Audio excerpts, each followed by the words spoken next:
ataupun badan ad hoc untuk tingkat kecamatan, ya.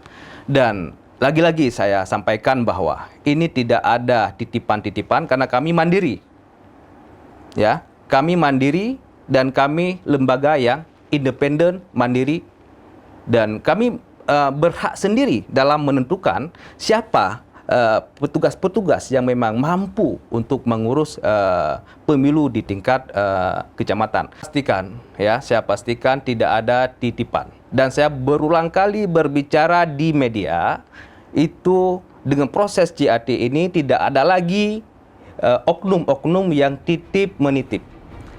Jadi juga lagi-lagi saya sampaikan, ya, makanya saya tadi di awal mengkritisi judul bahwa mengkaitkan dengan ketua DPRK ini tidak ada hubungan. Tema sangat jauh melenceng, sudah dibawa-bawa nama ketua DPRK misalnya.